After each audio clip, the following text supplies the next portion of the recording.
Biografía.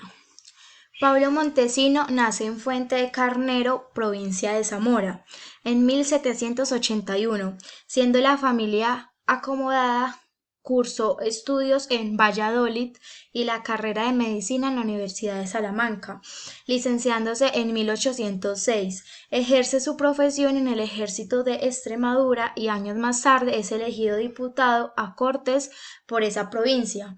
Se posicionó ideológicamente en contra de Fernando VII, lo que le llevó a exiliarse en Londres y más tarde en la isla de Jersey.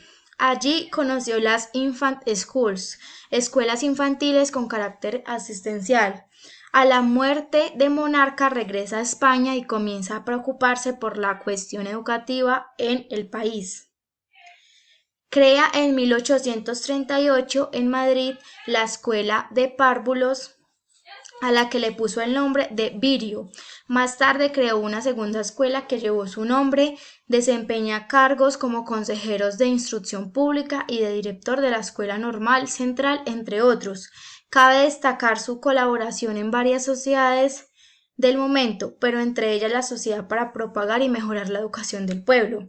Ideológicamente hablando, participó de la influencia de Froebel como otros pedagogos europeos, pero las innovaciones y el método froebeliano no aplicó en las escuelas españolas por el excesivo número de niños. Es relevante su extensa obra literaria, destacando su manual para los maestros de escuelas de párvulos y sus artículos sobre educación publicados en el Boletín Oficial de Instrucción Pública, entre otros. Muere en 1849 en Madrid.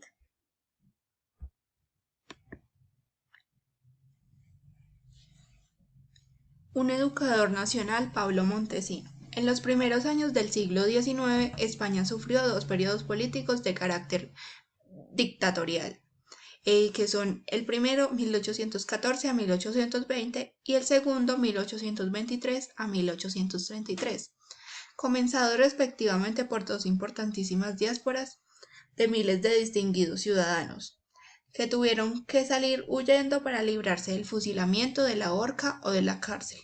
Entre esos ciudadanos se encontró un ilustre zamorano, Pablo Montesino y Cáceres, que pudo emigrar a Inglaterra y que vivió en aquel país, en Londres y en Isla de Jersey. Durante 11 años a su vuelta, como pasó con otros cientos de exiliados, puso los extraordinarios conocimientos adquiridos en Europa al servicio de la modernización, el fortalecimiento y la liberación de España. Una vez más, el contacto con el extranjero mediante lecturas o mediante viajes o estancias sirvió para poner al país al nivel de las estructuras y orientaciones de las naciones adelantadas. De ese modo, Montesino se entregó en los últimos 15 años de su vida a la tarea que le pareció más digna, la educación del pueblo. La Sociedad para propagar y mejorar la educación del pueblo. La idea de la Escuela de Párvulos de Montesino duró hasta el siglo XIX para inaugurar las primeras escuelas de la Real Sociedad Económica Matritense. Creó la sociedad encargada de propagar y mejorar la educación del pueblo por dos motivos. El primer motivo fue porque los exiliados, al ver el retraso que había en España, pensaron que se podía arreglar con una reforma educativa. El segundo motivo fue que en ese momento se atravesaba una crisis. En 1840 Montesino publicó una de sus obras más importantes llamada Manual para maestros de escuela de párvulos. La sociedad encargada de propagar y mejorar la educación del pueblo aportó la creación de las primeras escuelas de párvulos, la promoción de la pedagogía, ciencia necesaria para la educación de párvulos y una campaña sobre la convivencia de la educación del pueblo. La creación de las primeras escuelas de párvulos fue en Madrid el 10 de noviembre de 1838. Se llamaba Juan Bautista Virio. En los años siguientes se abrieron otras 5 escuelas de párvulos, una de ellas llamada Pablo Montesino, nombre que le pusieron en honor a Montesino por su labor.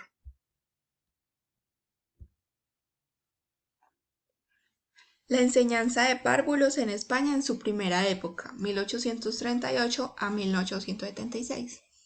El gobierno procuró generalizar la escuela de párvulos y demandaron información sobre las escuelas de párvulos de las provincias. El gobierno empezó a saber sobre estas cuando pusieron a José Bonilla como director de la escuela de párvulos Juan Bautista Virio. Se dio una real orden al gobernador de Tarragona para la provisión de maestros de párvulos y reducir el currículo de tales escuelas a los conocimientos más esenciales, doctrina cristiana, letras, números y figuras. Otra disposición ordenaba que hubiera un aula de párvulos en cada capital de provincia. Aquellos preocupados por la situación de estas escuelas creyeron que ésta cambiaría con la primera Ley General de Instrucción Pública, la Ley Moyano de 1857. Pero no fue así porque solo se obligaba a hacer una escuela de párvulos en ciudades o pueblos con más de 10.000 personas. Las escuelas iban creciendo en las ciudades. En 1882 se funda la Escuela Modelo para el método de Froebel. Para controlar las escuelas existentes era necesario crear el Patronado General de las Escuelas de Párvulos, que antes de los 2 años un gobierno conservador anuló. De este modo se abre una nueva etapa sobre la legislación de las escuelas. Ideas pedagógicas. En estas ideas colocamos 3 como lo ven en la pantalla, pero son 12 que vamos a nombrar. Principalmente teníamos la creación de las escuelas que existían. Una eran normales y las otras de párvulos. En segundo lugar, tenemos la continuidad metodológica que quería que la metodología que se daba en infantil se diera en primaria. En tercer lugar, tenemos que él decía que los niños desde muy pequeños tenían que tener una capacidad de comprensión. En cuarto lugar, la educación que él quería tenía que estar basada en la fe y el desarrollo del hombre. En quinto lugar, el dibujo tenía que servir como ejercicio previo a la lectoescritura. Como sexto lugar, el fin en la educación era la búsqueda de la felicidad, tanto de los alumnos como de forma general. Como séptimo lugar, Montesino deseaba implantar un régimen liberal y la incorporación de la mujer al mundo laboral. Como octavo lugar, la educación, según Montesino, es que hay que seguir el camino de la naturaleza. Como noveno lugar, para él era mejor la idea que los maestros inventaran nuevos ejercicios. Como décimo lugar, los sentidos en la educación eran muy importantes, sobre todo en los primeros años. Como onceavo lugar, Montesino hacía hincapié en que la forma práctica de la enseñanza debía basarse en el método intuitivo. Como doceavo lugar, en cuanto al ejercicio de las facultades intelectuales, decía que las ideas debían ordenarse de simples a compuestas.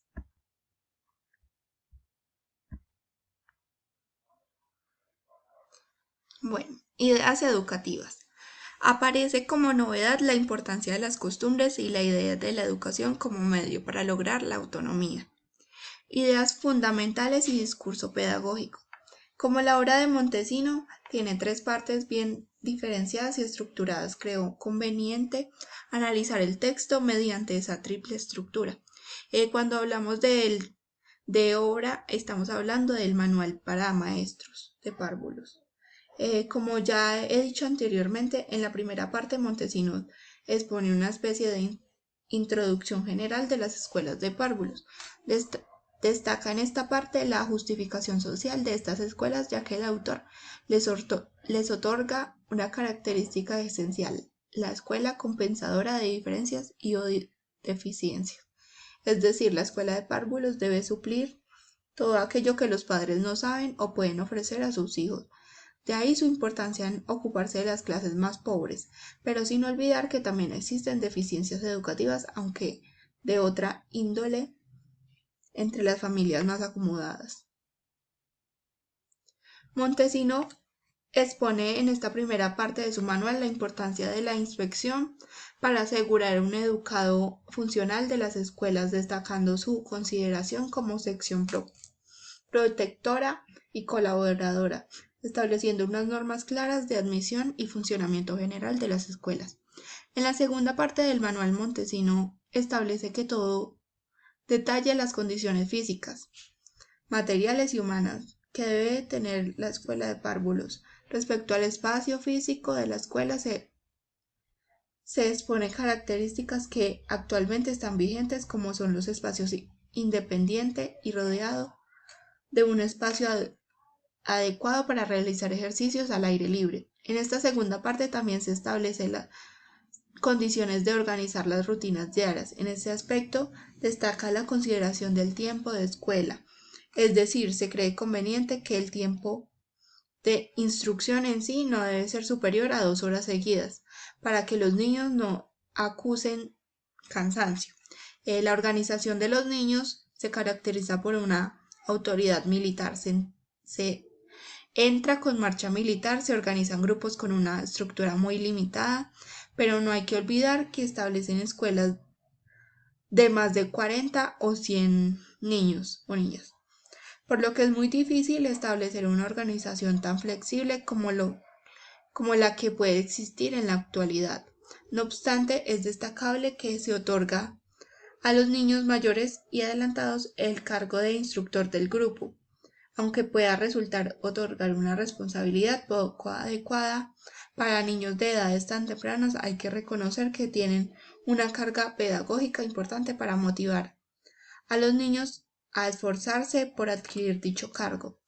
Respecto al horario establecido, destaca que no hay cambios importantes respecto a la organización horaria actual, ya no solo respecto a las horas de salida, entrada, sino que incluso en la duración de las actividades, que establece entre 15 y 20 minutos. En la tercera parte del manual, el autor diferencia los 3 tipos de educación física: moral e intelectual. Más adelante hablaremos de ellos, que deben asegurarse para un desarrollo integral y adecuado del niño. Montesino define la educación física como la aplicación de los medios más a propósito, para conservar la salud, para desarrollar las fuerzas físicas. Por lo tanto, establece respecto a esta educación normas de higiene, limpieza y relativas a la alimentación, los vestidos, el sueño, la limpieza de vestidos y enseres.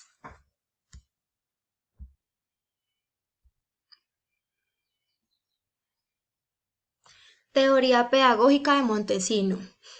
Educación equivale a crear un niño desde que nace cuidando de su salud, de sus costumbres y de su enseñanza hasta que le considere capaz de dirigirse y gobernarse por sí mismo. En el desarrollo y formación del ser humano destaca la salud, la moral, los conocimientos. Cuerpo sano, mente sana. Así, pues plantea 3 aspectos para la formación del niño: la educación física, la educación moral y la educación intelectual, que ya hablaremos más adelante, y por lo tanto su proceso educativo debe llevarse a cabo de modo simultáneo, sin que en ningún caso deban predominar una sobre otra.